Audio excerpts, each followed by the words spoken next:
하나님 말씀 사사기 3장 26절입니다. 사사기 3장 26절로 31절까지 받겠습니다. 구약성경 365페이지 365페이지 사사기 3장 26절로 31절까지 찾으셨으면 교독합니다. 그들이 기다리는 동안에 에훗이 피하여 돌뜨는 곳을 지나 스이라로 도망하니라. 그가 여호와 에브라임 산지에서 나팔을 불매 이스라엘 자손이 산지에서 그를 따라 내려오니 에훗이 앞서가며 그들에게 이르되 나를 따르라. 여호와께서 너희의 원수들인 모압을 너희 손에 넘겨주셨느니라 하매 우리가 에훗을 따라 내려가 모압 맞은편 요단강 나루를 장악하여 한 사람도 건너지 못하게 하였고 그때 모압 사람이 한 명을 죽였으니 모두 장사하고 모두 용사라 한 사람도 도망하지 못하였더라. 그날의 모압이 이스라엘 수하에 불복함에 그 땅이 80년 동안 평온하였더라. 에훗에는 한 산사들이 있어 소문을 오히려 블레셋 사람 에게로 주었고 그도 이스라엘을 구원하였더라. 아멘. 하나님 오늘 주시는 말씀을 통하여 성령의 음성 듣기를 원하며 은혜받고 주님 앞에 쓰임받기를 원하나이다. 성령님 사랑하는 성도들의 심령 속에 충만하게 역사하셔서 하나님의 권세와 하나님의 나라와 하나님의 백성으로서 주의 일에 힘쓸 수 있는 권능의 자녀로 변화되게 하시고 믿음의 확신을 주시고 믿음 위에 주시는 소망 속에 즐거워하게 하옵소서. 진리의 말씀을 지켜할 때 하나님 주시는 약속이 우리 삶 속에 축복으로 임하게 하여 주옵소서. 이 시간 종일 주의 성령의 은혜와 능력을 더하시고 시간 충만케 인도하여 주옵소서. 예수님의 이름으로 감사하며 기도하옵나이다. 아멘. 칠판 잠깐 보시기 바랍니다. 오늘 나눴던 말씀인데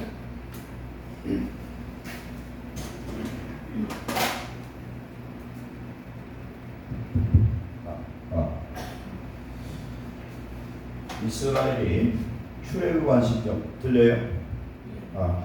출애굽 시점은 언제냐면은 주전이라는 것은 우리 예수님이 태어나기 전 영어로 before Christ입니다. 그리고 좀 약하죠. 할렐루야. 할렐루야. 될 것 같아요. 할렐루야. 출애굽한 시점. 출은 뭐예요? 날출. 그러니까 애국으로부터 나온 그 시점이 주전 예수님 전, 즉 비포 크라이스트 BC로 보면은 1446년 6월 15일 6월절이에요. 그러니까 6월절 만찬이 1월 14일 날 6월절이었고, 그러니까 1월 15일은 무교절이 시작하는 날, 이날에 보따리를 쌓고 나오기 시작합니다. 그래서 이들이 가나안에 도착한 그 시기가 언제냐면은 1406년에 만 40년 여호수아 5장에 보면은 이들이 요단강을 건너서 길갈에 집합해서 할례를 행하고 6월절을 지킵니다. 이게 만 40년이에요. 그러면 이 출애굽하는 것은 하나님께서 창세기 15장에 아브라함에게 약속하기를 4대 만에 나오리라 그렇게 이미 예언된 말씀인데, 출애굽은 이 시점이 언제냐면은 야곱이 애굽에 들어갑니다. 아들 요셉을 만나러 들어가죠. 그때가 요 해보다 플러스 여기 430년을 더하면 1876년 여기 나와요. 1876년. 그래서 구약의 역사를 그 날짜, 그 연도를 계산할 때는 이런 식으로 찾습니다. 그러면 1876년에 들어갈 때 요셉이라는 야곱이 몇 살이었어요? 야곱이 130살에 들어갔어요. 그럼 여기다가 130을 더하면 야곱이 몇 년도에 태어났느냐? 여기다가 더해봅니다. 130이면은 2006년생이에요. 주전이에요. 2006년생. 주전은요 작년은 예를 들어 100년이었으면 올해는 99년이 되는 거예요. 거꾸로 빠져요. 지금은 주후는 도합기가 되죠. 작년 2022년, 올해 2023년이고 이렇게 되잖아요. 이게 이제 바꿔지는 거죠. 그럼 2006년이면은 그럼 아브라함은 언제 태어났느냐? 이삭은 언제 태어났느냐? 이게 지금 야곱이 탄생한 연도예요. 그러면은 그 아버지 이삭이 언제 태어났냐면은 이삭이 몇 살 때 야곱을 낳았어요? 60살에 낳았잖아요. 거기다 또 60을 더하. 그러면은 어떻게 돼요? 2066년이 이삭이 태어났잖아요. 그러면 이삭은 아브라함이 몇 살 때 낳았어요? 100살 때 낳으면 다 알 거예요. 여기다 100을 더하. 여기다 100을 더하면 어떻게 되냐? 아브라함은 출생연도가 주전 BC 2166년 이런 식으로 쭉 도와보면은 아담이 창조된 날이 언제냐면은 계산해 보면은 BC 4114년 이게 나와요. 계산해 보면 창세기 계산해 보면 그래 가나안에 도착했어요. 40년만 도착했습니다. 가나안 정복을 도착해서 몇 년 동안 했냐면 약 7년 동안 했는데 불완전하게 정복을 합니다. 왜 그랬을까요? 거기에 투항하는 사람도 있고 거짓 평화를 약속한 희귀적 속도 있었고 그 다음에 난공불락의 성읍도 있었어요. 제일 난공불락의 성읍이 두 군데가 있는데 첫째는 헤브론이고 두 번째는 어디예요? 네? 예루살렘 여부수성. 옛날 이름은 기럇 아르바예요. 왜 기럇 아르바냐면 기럇은 성읍이라는 뜻이고 아르바의 성읍. 아르바는 누구냐면은 아낙 자손 아낙의 아들로서 제일 키가 크고 장대했던 그런 고인족 그 사람 누구냐면은 아낙이에요. 아낙 자손이고 아낙이요. 그렇게 돼서 기럇 아르바라고 그랬는데 아르바의 성읍이고 그 성읍 이름이 뭐냐면 헤브론입니다. 이 헤브론은 아브라함이 살던 동네입니다. 그것은 이름의 뜻은 헤브론은 뭐냐면은 연합 친밀 이런 뜻이 하나님과 연합했던 곳. 그게 헤브론이거든요. 헤브론이 나오는데 어쨌든 가나안 정복이 불안전했어요.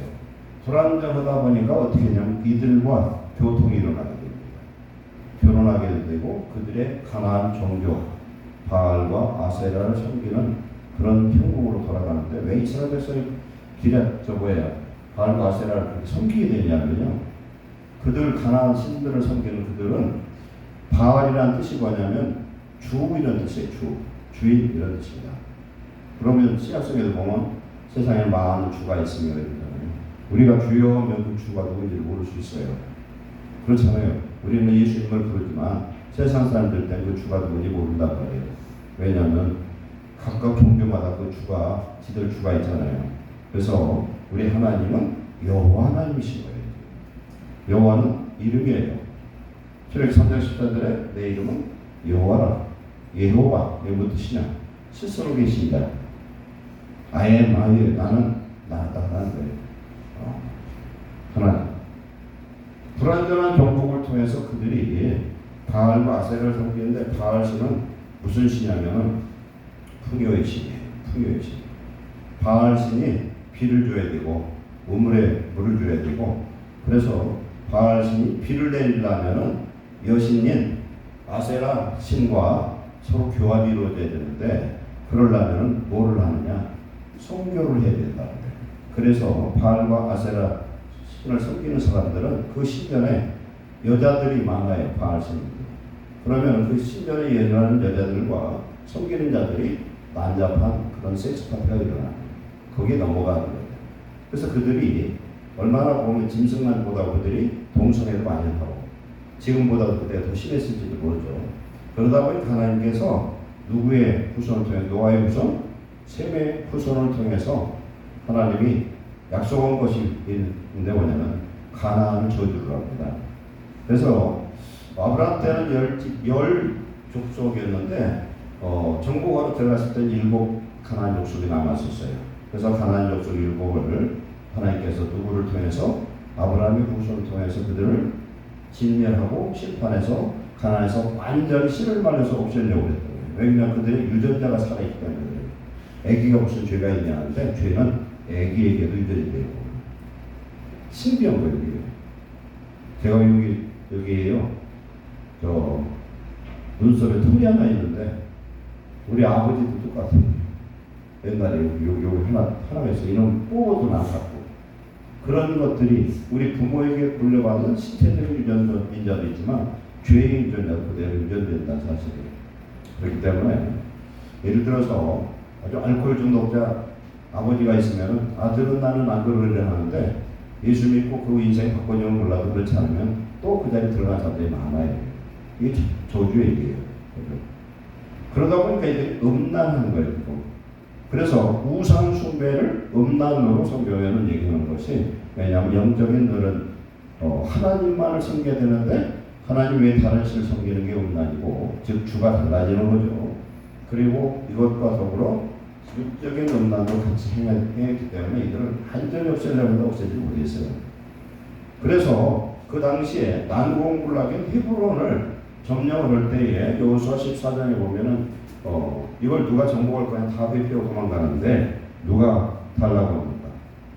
이 산지를 내게 달라고 했던 사람이 누구예요? 갈렙이죠. 갈렙은 유다 지파인데 이스라엘 사람들이 아니에요. 아브라함 후손이 아닙니다. 그 사람은 그나스 족속이에요. 그나스 족속은 창세기에 보면은 아브라함 때 있던 가나안에 있던 사람들이에요. 그게 그니스 족속, 그나스 족속이라는데 그들이 어떻게 외국으로 가서 그렇게 됐는지 모르겠는데 그나스 족속이에요. 이름이 개요. 이름이 참 안 좋아. 그러나 어떻게 됩니까? 출애굽할 때는 유다 지파의 수장이 됩니다. 12정탐꾼 중에 한 명으로 들어가서 여호수아 갈렙만 하나님 축복해서 하나님이 민수기 13장 14장에서 뭐라고 약속하냐면 갈렙은 내 일에 충성되었기 때문에 그가 밟는 것을 내가 주겠다는 거예요. 하나님의 사람, 믿음의 사람들은 밟는 것을 우리에게 주신 줄 믿습니다. 정복의 축복을 주셨어요. 땅을 다스리고 정복해라. 생육하고 번성하고 땅에 충만하라. 아멘. 이런 축복을 주셨거든요. 그런데 여호수아는 예수님과 똑같은 뜻이에요. 이름의 뜻이 여호와는 구원이시다. 원래는 호세아에서요. 호세아는 자기가 구원자라는 뜻이고 여호수아는 하나님 구원자라는 뜻이에요. 그게 달라진 거죠. 그런데 여호수아는 가나안 정복을 몇 년 동안 했냐면 7년 동안 합니다. 7년 동안 하는데 정복하고서 9년을 살다가 1390년에 사망을 합니다. 1390년에. 그러면 사사시대가 여호수아가 죽고 나서 사사시대가 시작됩니다. 우리의 성경 한 장을 넘겨보면은 첫 번째 사사가 누구냐? 온니엘이라는 사람이에요. 온니엘. 온니엘이 누구냐면 갈렙의 아우 그나스의 아들이에요. 그럼 이 사람이 누구냐? 헤브론을 정복한 사람이야. 온니엘. 갈렙은 믿음으로 하나님께 달라고 했지만 정복한 건 누가 정복했어요? 자기 동생 그나스와 그의 아들이 정복을 했다는 거예요. 우리가 믿음으로 무엇을 여기 사사기에도 보면요, 우리가 읽을 내용이 예후시라는 사람, 이 사람은 왼손잡이로 우리 나오거든요. 그런데 원어를 보면은 어떤 뜻이 있냐면은 오른손이 불구인 사람이에요. 여러분들 중에서 왼손잡이들이 있어. 대체로 왼손잡이들이 머리가 좋다고 하더라고요. 어떤 사람은 왼손 오른손 다 쓰는 사람이 있어요. 한쪽으로는 밥 먹고 한쪽으로는 글씨 써가면서 이런 사람들도 있더라고. 그 머리가 잘 돌아가는 사람들이죠. 이 에우시라는 사람은 어떤 사람이냐? 오른손이 붉은 왼손잡이인데 당시에 모압 왕을 가서 죽이고 나팔을 불어서 모압 사람 10,000명인데 그냥 10,000명이 아니라 용사들을 죽였다는 거예요. 하나님이 누구를 쓰십니까? 하나님은 갖춰진 자를 영적으로 갖춰지고 마음으로 갖춰지고 하나님이 마음에 합당한 자를 사용하시지만 육체적인 불구나 현실적인 연약하나 부족한 사람, 없는 사람, 어리석은 사람, 그 다음에 때로는 병든 사람, 때로는 신체 불구 이런 사람을 하나님은 때로는 성령을 보고 사용하신 줄 믿습니다. 그걸 봐봐요. 그 누구죠? 닉 브이치지 같은 사람은 어려서 철이 들 때 철이 들어가면서 자살을 수도 없이 기도를 했대요. 죽으려고. 우리가 입장 바꿔서 한번 생각해봐. 역지사를 생각하면은 이 구이치는 호주에 그 목사님 아들이로 태어났어요. 그러면은 주일하는 목사의 아들에게 어떤 그런 아들이 태어나는 게 이게 축복이 저주예요. 우리 일반적으로 저주죠. 나의 하나님 어디 있냐? 그 아버지가 말로 할 수 없어요. 좌절하고 고통스러웠어요. 그런데 이 구이치가 성령을 받고 쓴 사람이 완전히 바뀌어버려요. 성령을 받고 났더니 자기가 존귀한 존재를 바뀌더라는 겁니다. 우리가 하나님께 쓰임 받을 때 성령의 능력을 우리에게 임하면 우리가 존귀한 존재로 믿음의 부유함으로 하나님 주시는 자존감으로 우리를 채워주신 줄 믿습니다. 이게 니프리치치가 은혜 받고 났더니 기쁜 거예요. 한번 여러분 핸드폰 갖고 니프리치치 그 가정 한번 쳐보세요. 그 와이프가 미인이에요. 아주 미인이요. 굉장한 미인입니다. 애들을 좀 4명이 낳았어요. 저는 아직도 수영을 못하는데 두 팔도 없고 다리 하나도 없고 오리다리 같은 거 하나 있는데 수영도 잘하고 서핑도 못하는 게 없어요. 그걸 컴퓨터도 잘하고 있어야 잘하는 게 아니에요. 없어도 하나님 주시면 어떻게 봤더니 두 팔이 완전히 없는데 발가락으로 기가 막히게 그 타자를 잘 치더라고요. 이 자판을 잘 두드리고 그 사람이 비행기 조종까지 하더라고. 두 발 갖고 발가락이 얼마나 있는지 몰라요. 없어서 못 오는 게 아니에요. 하나님의 은혜가 임하면 이런 역사가 임할 줄로 믿습니다. 그래서 1390년에 여호수아가 죽습니다. 그러면 죽고 나서 금방 나라가 타락하지 않죠. 이때에 하나님의 역사를 경험했던 사람들이 그 몇십 년 살았을 거 아니에요. 이제 그때가 이제 온일 시대입니다. 첫 사사 온일 시대에 그러면 한 몇십 년 정도는 그나마 좀 괜찮았지 않았을까 이제 그런 생각이 들고 그럼 사사 시대가 340년인데 왜 340년이냐? 사울왕이 등극한 게 주전 1050년이에요. 그러면은 이때하고 여호수아 사망하고 이걸 1050에서 1390을 뺐더니 340년이거든요. 그럼 낯설게 때 제가 말씀드렸죠. 사사가 12명인데 이 사세 때 평강했더라 평안했더라를 더봤더니 220년이 나와. 그러면은 340년에서 220년 빼면 얼마예요? 120년 남죠. 그런데 마지막 사사가 누구냐면은 사무엘이에요. 사무엘이 언제 죽냐면 1015년에 죽어요. 사울왕이 왕이 되고서 35년 뒤에 죽는데 다윗이 왕이 되기 전 5년 전에 죽습니다. 그럼 사무엘이 다윗에게는 하나님 같은 사람이에요. 이스라엘 왕 중에서 3번 기름 부음 받은 사람은 다윗 왕밖에 없어요. 어떻게 되냐? 다윗이 한 14살 됐을 때 밖에서 목동이 되어서 양을 치고 있는데 불러요. 가봤더니 사무엘이 불러서 기름 붓죠. 원래 와서 기름을 붓습니다. 잘못하면 사무엘이 죽을 수가 있으니까 형들을 불러 쭉 쳐다보니까 사무엘이 눈에 볼 때에 진짜 왕감이 되는 거예요. 엘리야 같은 사람은. 그런데 하나님 뭐라고 말씀합니까? 내가 그를 버렸다. 사람은 외모를 보거니와 나 여호와는 뭘 봐요? 중심을 보느니라. 우리가 하나님 안에서 하나님 우리 중심을 보시기 때문에 똑같이 예수를 믿고 똑같이 예배를 드리는 것 같아도 내 중심에 하나님을 사모하는 믿음이 있으면 하나님 반드시 응답하시고 축복하실 줄 믿습니다. 이걸 믿어야 돼요. 하나님 우리 생각하는 거 장거리선언까지 다 온다니까. 그래서 사울왕이 1050년에 등극하고 사무엘이 주전 1015년에 죽는데 이때가 몇 살이냐? 117세요. 117살이에요. 117살. 이때가 117살. 그러면 사무엘이 언제부터 쓰임받느냐? 엘리 제사장 때 그 두 아들 홈리와 피나스가 블레셋과 전쟁하다 복계를 뺏긴 때가 그때가 무슨 연도냐면 아벳 전투예요. 이때가 주전 마이너스 1102년이에요. 이때부터 약 52년 동안 제사장으로서 그 다음에 사사로서의 일을 감당합니다. 그렇게 보면요. 여기에서 340년 중에서 220 빼고 여기서 한 30년 빼면 100년 미만이에요. 혼돈의 시대는. 혼돈의 시대는 이렇단 말이에요. 그러나 혼돈의 시대도 그 이스라엘 백성을 외적에 붙여가지고 죽게 생겨서 진짜 못 살았으면 이스라엘 백성들은 하나님 앞에 모여서 부르짖더라는 거예요. 그래서 하나님 앞에 우리가 부르짖는 합심의 기도가 위력이 있는 줄 믿습니다. 어떤 분이 어떤 큰 문제가 일어나서 교회에서 전 교인들이 금식하며 기도했더니 하나님 기적이 나타나더라고요. 합심하면 이런 역사가 임하는 줄로 믿습니다. 그러면 사울왕은 왕이 되자마자 범죄를 해요. 무슨 범죄를 했습니까? 사울왕이 제사장만 지내야 되는데 지가 제사 지내서 사무엘 기다리다 안 오니까 하나님은 사무엘을 늦게 보내가지고 저놈이 기다리나 안 기다리나 보는 거예요. 오늘 우리도요 하나님 앞에 기도를 하는데 지 성질에 지가 주고 급해가지고 하나님 앞에 응답이 떨어지기 전에 내가 임의로 행동해서 손해볼 때가 보지 않나요? 우리가 무슨 일을 행할 때 성령의 음성을 듣고 하나님 평안을 주실 때까지 기다리고 응답을 기다려야 되는데 내 멋대로 내 생각대로 하다가 큰 손해를 볼 때가 있다는 겁니다.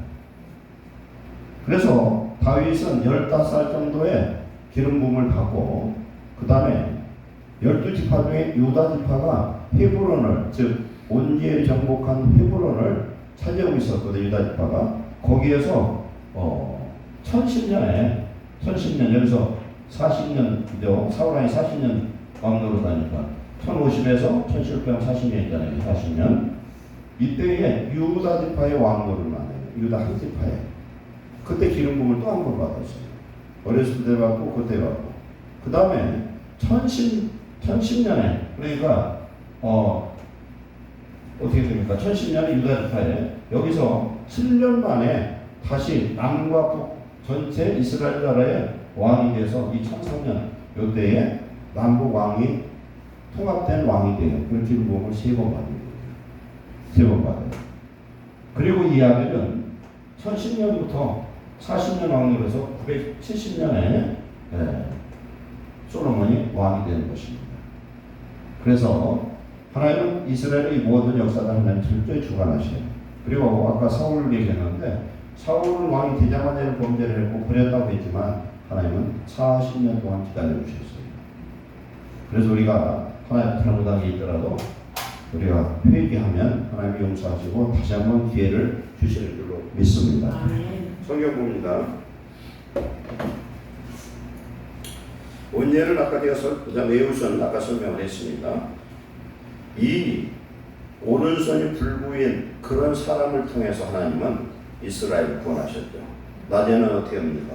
기도원이 나팔을 불었더니 이스라엘 전 백성들이 모여야 되는데 4개의 지파만 모였어요. 4개의 지파만. 4개의 지파만 모이고 나머지는 구경만 하는 거예요. 32,000명 모였는데 22,000 겁나는 사람 보내주고 그 다음에 자세를 보고 9,700명 보내고 바른 자세 정신 그런 믿음 있는 사람 300명만 골라가지고 하나님 그들에게 성령의 능력을 주니까 하나님 그들을 하나님의 군사로 사용하시잖아요. 성공한 방법, 승리한 방법은 뭐였습니까? 왼손에 나팔이 아니라 횃불을 들고 항아리와 같이 들고서 살금살금 가서 진을 에워싸죠.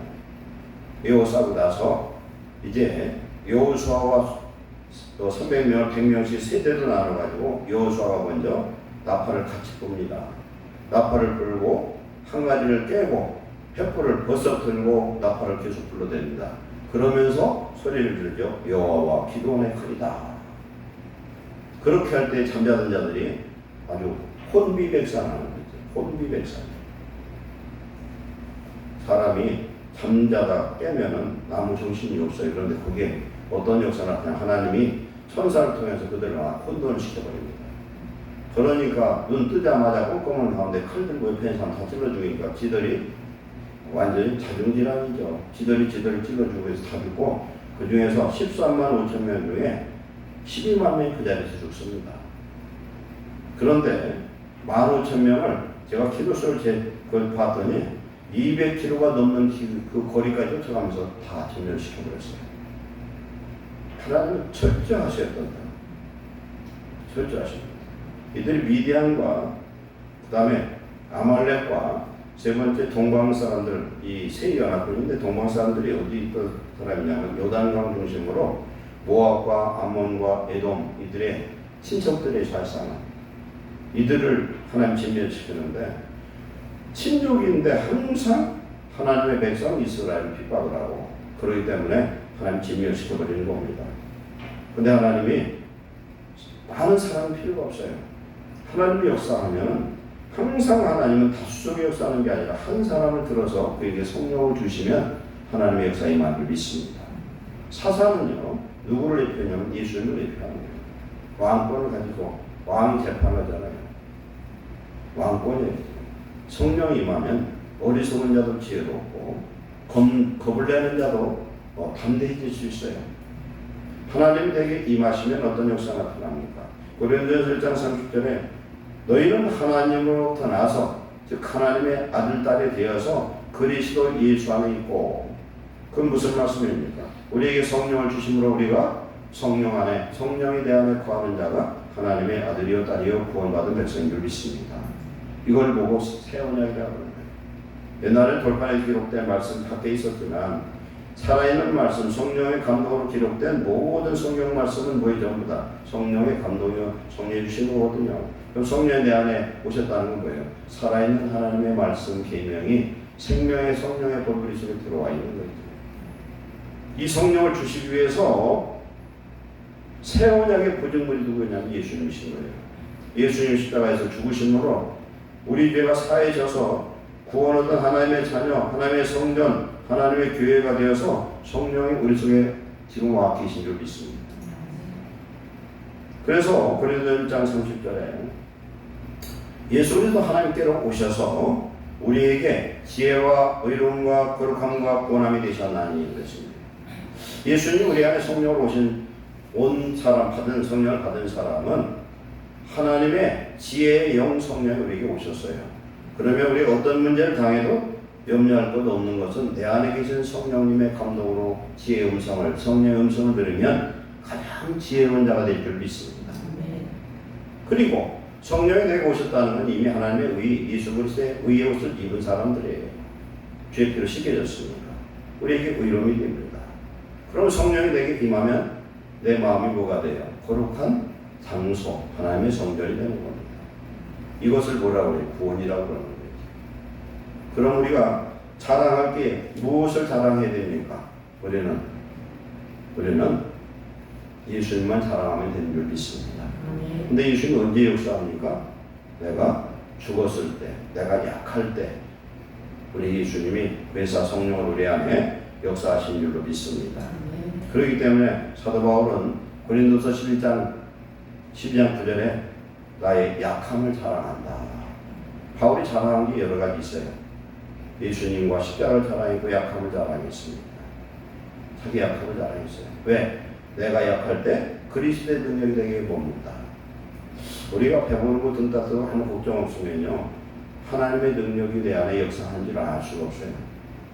근데 내가 약하고 힘들고 세상에서 나를 도울 자가 하나도 없을 때 하나의 벽들이 부러지져 기도하는 겁니다.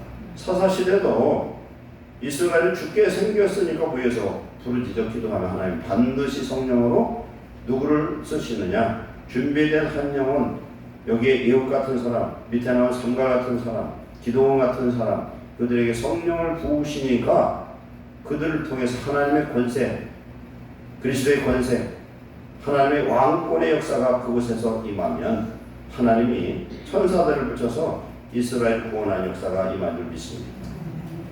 왜 제가 예웃을 오늘 사사기 12명 중에서 선택을 했냐면 예웃은 육체적으로 보면 불구입니다. 그러나 하나님의 성령이 임하니까 그는 담대했고 그에게 지혜가 임했고 그를 통해서 이스라엘 구원한 놀라운 역사가 나타나는데 이 사사들 중에서 사사가 통치하는 그 기간 동안에 평안했더라. 30절에 보면은 그 땅이 80년 동안 평안하였더라. 이건 뭡니까? 80년 동안 하나님 잘 믿었다는 얘기예요. 예후시라는 한 사사를 통해서 80년 동안 평안한 경우가 없어요. 여기서 제일 긴 사람이 40년이에요. 기도원도 40년이고 다 길어야 40년인데 이때는 80년 동안 평안했다. 그런 영적으로 질서가 잡히고 하나님을 알았다는 얘기예요. 지금 저와 여러분 아무리 혼돈 시대에 살아도 하나님을 알고 성령 우리 속에 거하시면은 이런 역사가 임할 줄로 믿습니다. 밑에 삼갈이 나와요. 삼갈은 이후 뒤에는 아하네스 아들 삼갈이 있어 소문을 막대기로 블레셋 사람 600명을 죽였고 그도 이스라엘을 구원했더라 그랬어요. 소문을 막대기가 뭐냐면 길이 한 2m 이상 텐데요. 그 끄트머리에 모종석 같은 뺑조한 것을 끼워가지고 그런 것 때로는 어디를 팥을 파기도 하고요. 그 다음에 소를 부를 때 코끼리면 도망가지 않고 말 듣게 하도록 한 거예요. 그럼 쉽게 말해서 창과 좀 비슷해. 창 끄트머리에 쇠붙이가 붙어있습니다. 그러면 소문을 막대기라면은 삼가는 누구예요? 유추해본 건데 농사꾼이야. 선지자 중에서 아모스는 농사꾼이었거든요. 농사꾼이었어요. 농사꾼도 하나님의 성령이 임하면 나라를 구원하더라는 겁니다. 고린도전서 1장 26절부터 내용을 보면은 그런 말씀이 있죠. 하나님은 어리석은 자, 연약한 자, 때로는 병든 자, 없는 자, 천시가 아주 천한 자, 멸시받는 자 이들을 선택해서 있는 자를, 지혜로운 자를, 강한 자를 폐하는 하나님 줄 믿습니다. 그러면 우리는요, 우리가 보면은 내가 지혜가 없고 내가 돈도 없고 내가 뭔가 잘난 게 없어. 그러면 하나님의 역사를 경험하기 좋은 조건인 것을 감사하시기 바랍니다. 다 갖췄으면 하나님 다 도와줄 게 없잖아. 근데 내가 부족한 게 너무 많아. 하나님 어느 날 찾아와서 못 주리 하면 뭘 달라고 할지 모를 정도로 많아. 그건 뭐예요? 하나님 도우심이 우리 필요한 사람들이에요. 우리는 연약합니다. 세상에서 나를 알아주는 사람도 없고 그럴지라도 하나님이 나를 알아주시면 우리 모든 문제가 해결될 줄 믿습니다. 그리고 우리는 감사해야 되는 거예요. 농부일지라도 하나님 그에게 능력을 줬더니 소문을 막대기로 블레셋 600명을 죽였다는 건 이게 쉬운 얘기가 아니에요. 그 사건을 통해서 이스라엘을 구원하셨다. 오늘 우리 안에 누가 오셨습니까? 성령이 오셔서 우리는 하나님의 기업이 되었어요. 기업이 돼서 이 프랜차이즈가 많잖아요. 비스킨라빈스 같은 경우 앞에 있잖아요. 그거 하려면 최하 몇 억 있어야 돼요. 한 5억 이상 있어야 돼요. 그 프랜차이즈 하나 하려면 우리는 돈도 안 들이고 하나님의 프랜차이즈가 됐어요. 하나님의 기업이 된 줄 믿습니다. 하나님의 나라가 되고 하나님의 성전이 되어지고 하나님의 집이 되었습니다. 하나님의 집이 되면 하나님 내 아버지가 되는 거고 하나님의 성전이 됐으면 내 안에 오신 예수님이 여호와 하나님이시라는 거예요. 하나님의 나라가 임해 있다는 건 하나님 나의 왕이시라는 거예요. 하나님 왕이면 나는 걱정할 필요 없고 그 말씀만 쫓아 순종만 하면 되는 거예요. 지금. 하나님의 백성 하나님 말씀만 순종하면 사사시대에는 혼돈이 없어요. 이때는 왕이 없으므로 각자 자기 소견대로 믿었다는 거예요. 살았다는 거예요. 사상이 뒤에 보면은 기도 안 막히는 사건들이 여기 나와요. 말도 안 되는 그런 사건들이 나와요. 왜 그렇습니까? 하나님을 잃어버리고 말씀을 잃어버려서 그래요. 우리 하나님의 말씀을 잘 배우고 하나님을 나의 왕으로 삼으려면 하나님의 음성을 들을 수 있어야 돼요. 누가 제일 빽이 세냐면 왕과 가장 가까운 데 있는 사람이어야 돼요. 우리가 하나님과 늘 가까이 하는 사람, 말씀을 가까이 하는 사람, 그래서 늘 기도하고 성령의 음성을 듣는 사람이 하나님이 사랑하는 자고 하나님과 제일 가까운 하나님의 자녀인 줄 믿습니다. 내 모든 사정 주님께 기도할 때 묵상만 하지 말고 때로는 부르짖어 기도하고 때로는 금식도 하고 하나님 그렇게 기도하면은 하나님 들었었는데 하나님을 사랑하고 하나님이 나를 통해서 역사를 일어나기를 소원하며 기도하는 자에게 하나님은 반드시 사용하시고 존귀한 축복을 주실 줄 믿습니다. 이스라엘의 모든 역사, 성경의 모든 역사는 하나님의 살아계신 증거를 드러내고 있습니다. 우리가 이것을 믿고 하나님이 나와 함께 하심을 인하여 이 시대에 저와 여러분이 하나님이 쓰는 사사되기를 축원합니다. 기도하겠습니다. 사랑하는 하나님 감사합니다. 이 시간 주의 은혜와 능력으로 우리와 함께 하셔서 어두운 시대 사사 같은 시대 말씀이 회귀하고 많은 말씀이 있으나 들을 말씀이 없고 주의 종들이 타락하여 따를 종들이 없습니다. 성도는 많지만 하나님을 참으로 사랑하고 그 계명 안에 거하는 거룩한 성도는 없는 이 시대에 하나님 우리가 바로 깨닫고 기도와 말씀으로 거룩해져서 주의 뜻을 이루는 이 시대에 성령을 부으시는 사사로 쓰임받게 하여 주시옵소서. 우리를 통해 살아계신 하나님의 역사가 나타나게 하시고 하나님의 구원을 이 땅에 이룰 수 있도록 축복해 주옵소서. 예루살렘께 성령을 부어주시옵소서. 주의 종과 사랑하는 성도들에게 성령을 충만케 부으셔서 주님이 주시는 성령의 평안과 기쁨과 성령의 음성을 듣고 날마다 이기는 자 되게 하여 주시옵소서. 예수님의 이름을 축복하고 기도하옵나이다. 아멘.